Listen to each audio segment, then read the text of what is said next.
Hello everybody, my name is Lees. Welcome now everybody to my Fantastic Beasts Secrets of Dumbledore review. Now I gotta say this everybody. I enjoy the casting choice of Jude Law as Dumbledore. He is a great young Dumbledore.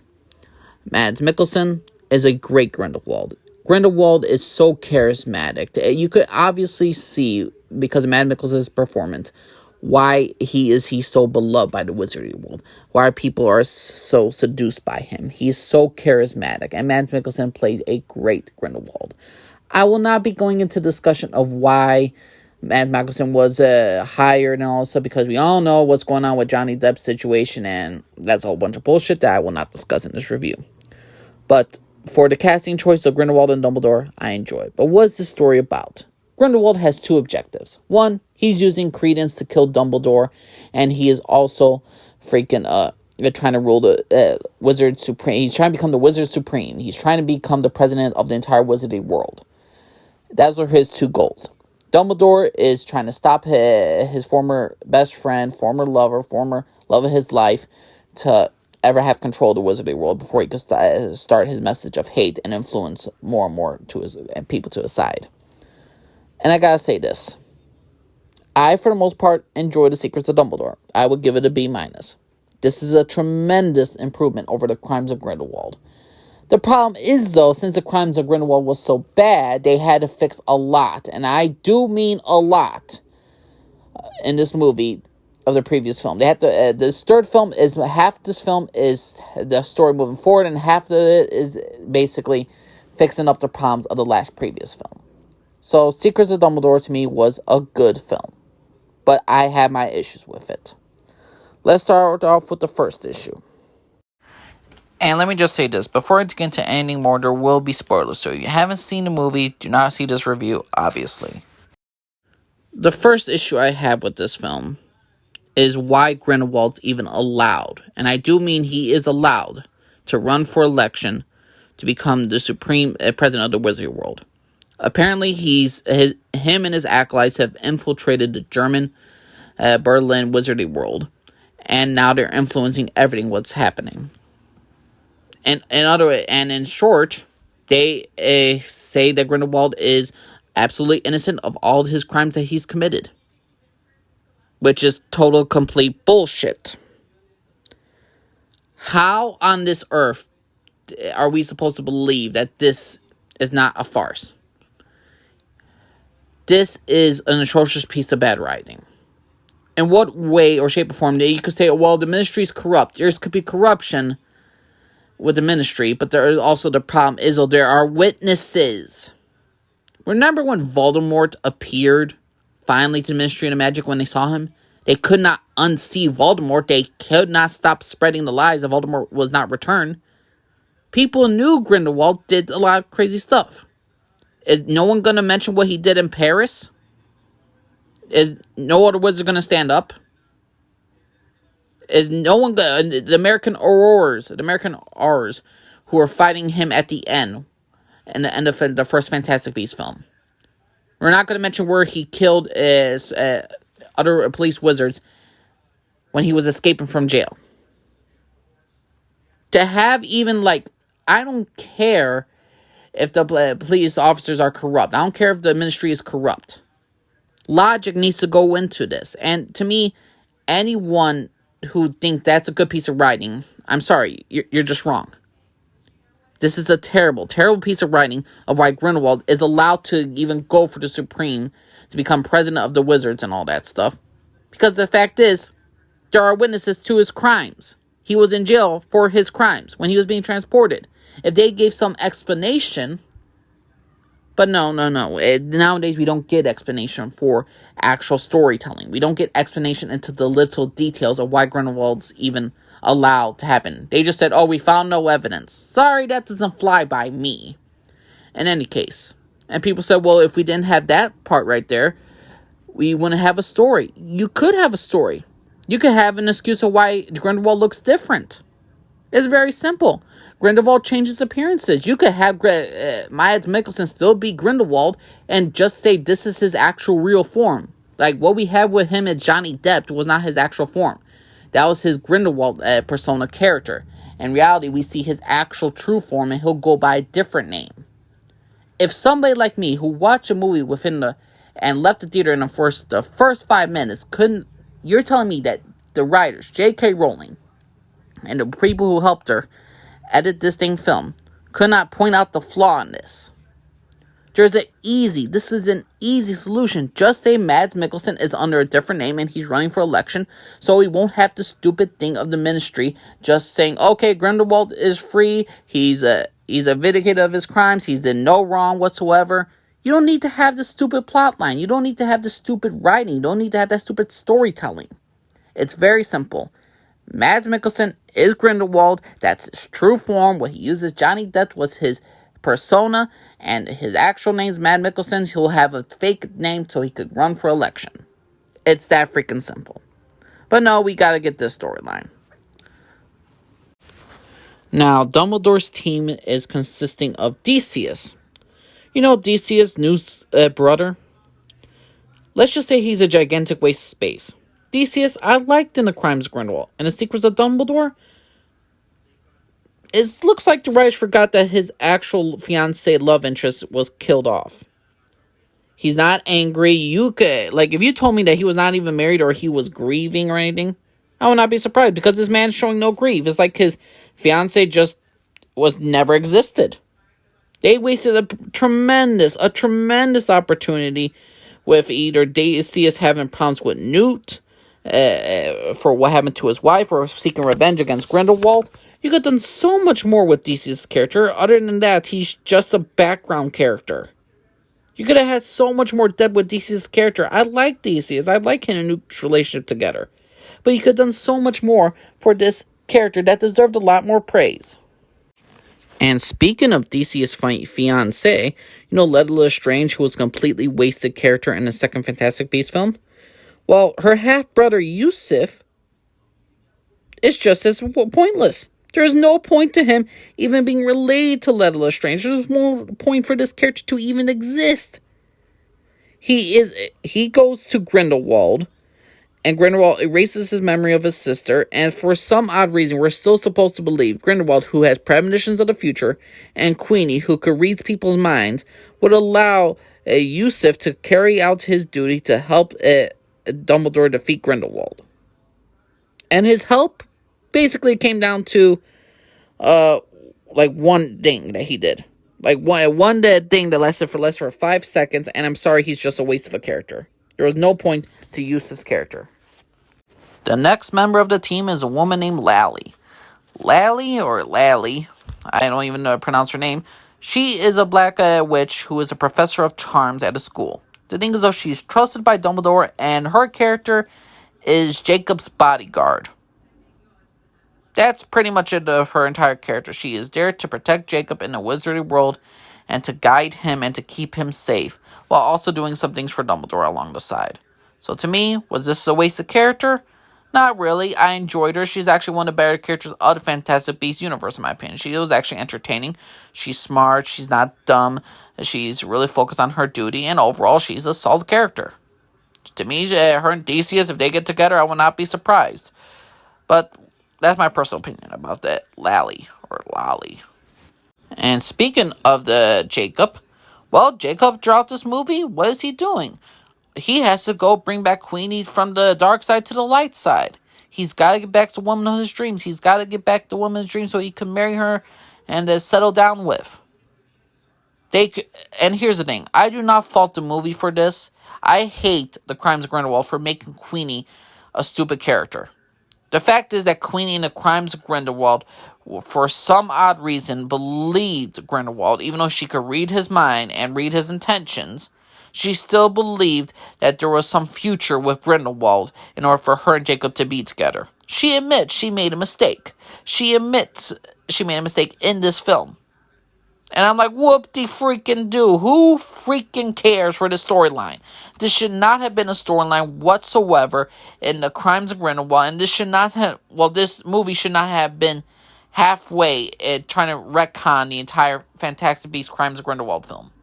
Secrets of Dumbledore did a good job with Queenie to get her back with Jacob and for Jacob to be back with Queenie. And ultimately, they have lived happily ever after at the end. Am I happy for Jacob? Yes. Am I happy for Queenie? Yes. Am I happy for these characters? Absolutely. Did I care for the storyline, for the relationship drama, Crimes of Grindelwald? No, I did not. Did I care to see the relationship mended? Yes, I did, but I feel like it's pointless because this relationship should never had any stupid drama to begin with anyway. These characters should have been in only the first Fantastic Beasts movies and the only time these characters should have been around. They should not have been in the second film and they should not have been in the third film. But reality, Jacob is the lighthearted character of the show, and there's no way that he was not going to be in the next two Fantastic Beasts films. Even though, to me, his character arc and Queenie's arc finished in the first movie. The next character on this list to join the team is none other than Bunty. She is Newt's assistant. She helps Newt with every single one of his animals, every single one of his Fantastic Beasts. And in this movie, she's helping him hide a very famous creature called a Quillen. Now, what is a Quillen, mind you? Well, Quillen is a beast that's able to bow to someone of pure of heart, and it's a very rare beast. And it's so divine and it's so rare that Grindelwald needs this in order to kill it, resurrect it, and to manipulate the dead carcass into bowing to him. Because if the beast bows to him, then the entire wizardry world will see that Grindelwald is of true heart, of true value, of true worth, and he will be the future best leader to run the entire wizardry world. The thing is, though, Dumbledore knows this, so in the beginning of this film, Newt basically there's two of these Quillens. They're given birth by their mother, and the thing is, though, Credence and Grindelwald's men, they capture they capture one of the Quillens. They did not know there was a second, and Newt has the second one in his hand. And because of this, him and Dumbledore decide to manipulate the future of Grindelwald. Since again Grindelwald could see into the future, they keep the one they have hidden a secret, and they try to make sure that the Grindelwald cannot influence the election. Grindelwald may have the other Quillen creature to manipulate and to convince people that he is a pure of heart. But ultimately, at the end of the day, he's exposed. He turns out to be a liar. And ultimately, he fails at the end. He doesn't become the leader of the wizarding world, which is a great thing, and I think the storyline was good. Except for me, I would have the entire Quillen storyline to be the main focus of the storyline. Instead, we got a lot of side stuff for Queenie and Jacob's stupid relationship drama that was not needed, mind you, again. Again, we don't focus on certain characters like Decius enough. We don't even give him any drama. This movie is titled The Secrets of Dumbledore. But what is The Secrets of Dumbledore truly about, mind you?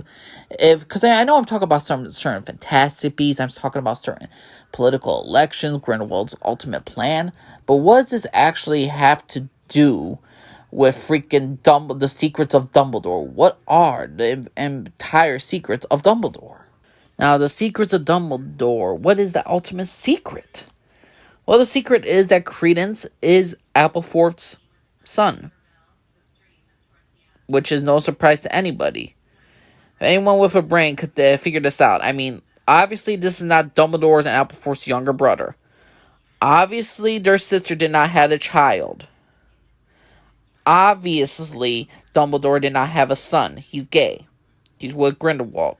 Obviously, Aberforth's the father of Credence. Not a big shocker. Not a great twist. Credence as a character? Let's just say there's no explanation as to why Aberforth was why Credence was taken away from Aberforth, his own father. There's no explanation as to why Aberforth's love of his life was banished. There's no explanation for it. And that's a damn shame. I say there's an enormous opportunity with Grindelwald manipulating, teaching Credence. I get that there was a time jump. I get that Grindelwald probably trained Credence in order to become a better wizard, in order to take on Dumbledore.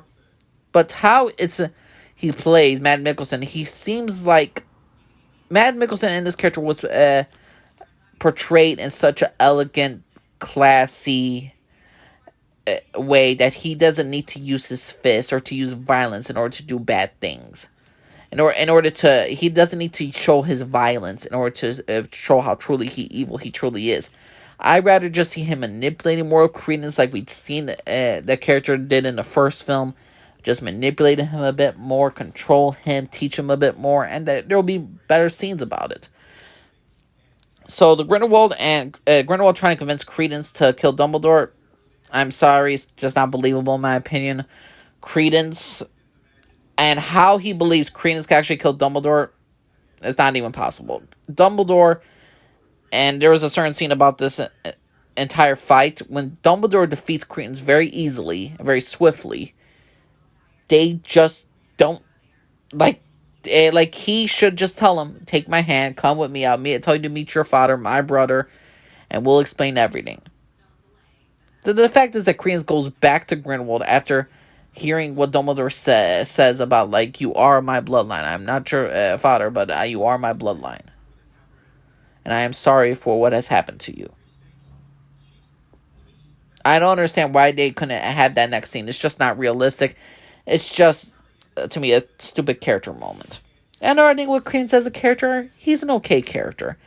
I did not like the fact that he survived after the first film. But the fact is, I understand why now they kept him around.